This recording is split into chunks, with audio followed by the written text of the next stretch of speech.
Here we are again. Weather seemed a bit settled, didn't it? For a bit there too. We got bits and pieces do, I think, this week. Start close down the site a bit now. The old, allotment now ready for winter. Getting to dig out what we want to dig out and get it ready then for next year if all's well. Hope you're all okay. I'm going to do a little Herbie Lean story today. Green Hills Far Away. I think I've said a couple of bits of this story before, but this is all the way through this time. Feather was out in the front garden leaning over the gate. It was a lovely afternoon. Mother and Richard Henry were gone off pick blackberries. "'Tis bad enough I have to eat 'em, much less pick 'em," thought Father, and then he laughed as he remembered the up-country man who had only picked the red ones, thinking the black ones were all gone bad. "Haven't seen a soul for some spur. Might as well gone in," as he was talking to himself. Just then on come a tramp with a short clay pipe in his mouth. "Haven't got a bit baccy spare, have you?" asked the tramp. "Times are hard, but here, have a bit of my best twist." "Who live in that big house down the road? Looks like a keenly placed stop." "Oh, doesn't he waste your time and go in there? He won't give you nothing." "I dunno. Depends upon what you go about it. Everybody got a soft spot somewhere. If he had the measles, he wouldn't give you a spot." The tramp put his hand in his pocket and took out a small teddy. "Now that's what I call carry round with me. Always do the trick. Never nod and fail yet. What I'd ask for is a bit of salt to eat with it. Everybody is so sorry for me that got to eat a raw teddy that I'm always asked inside. Get plenty to eat and something to take away with me. Now you watch me."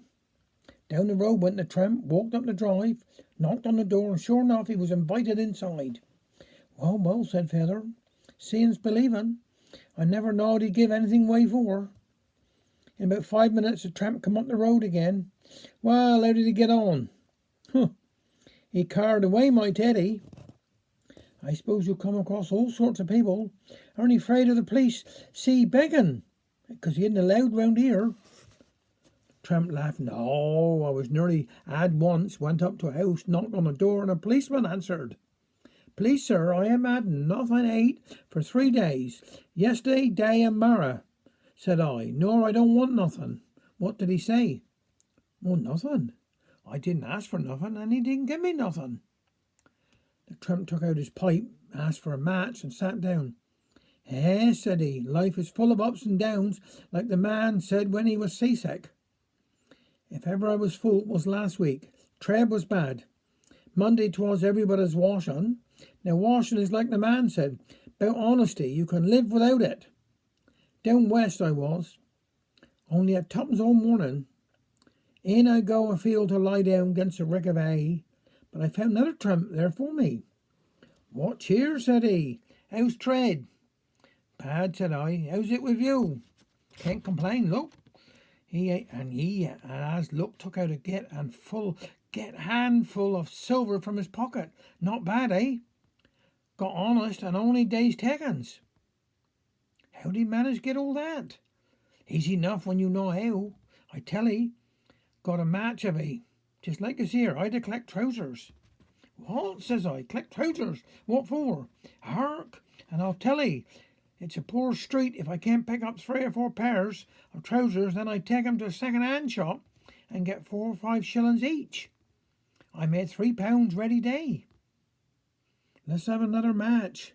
Upon that he got up, picked up his bundle, said so long, and he was gone. This made me scratch my head. If he could get money easy like that, so could I. The more I thought about it, it was easier it seemed to be. Up I jumped and started off full of this new idea. Luck was in my way, as I thought, for here was a gate house with a doctor's plate outside on the gate. Up I go, rang the bell. A young lady answered in a few minutes. 'Good afternoon,' said she, 'and what you want?' 'Please, miss, will you kindly ask the doctor if he got a trousers to spare? I'm afraid the doctor won't fit you.' 'Well, that's all right, I could turn him up a bit.' She looked again at me again and said, 'I'm sure the doctors won't fit you.' 'How are you so sure?' 'Because I'm the doctor.' 'You can't say you haven't tried to get on,' remarked Feather. Tried, yes, I tried everything. To said a woman are more feeling hearted than the men. I don't know. One day I see the woman looking out of her front window. I heard of a trick and I said to myself, try anything once. I opened the front gate, went down on my hands and knees and commenced to eat all the grass in her garden. She watched me for a long time, and as I was getting fed up, she opened the front door and called to me, come in, you poor man. It worked at last, I thought, as I followed her into the house. Follow me, I can't stand it, said she, as she opened her back door.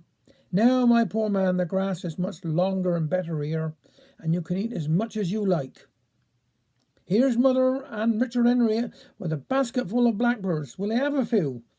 They're dusty up the road, asked Feather. No, thank you, replied the tramp as he lifted his hat to Mother. I must say so long, like the short man said when he looked up to his tall landlady.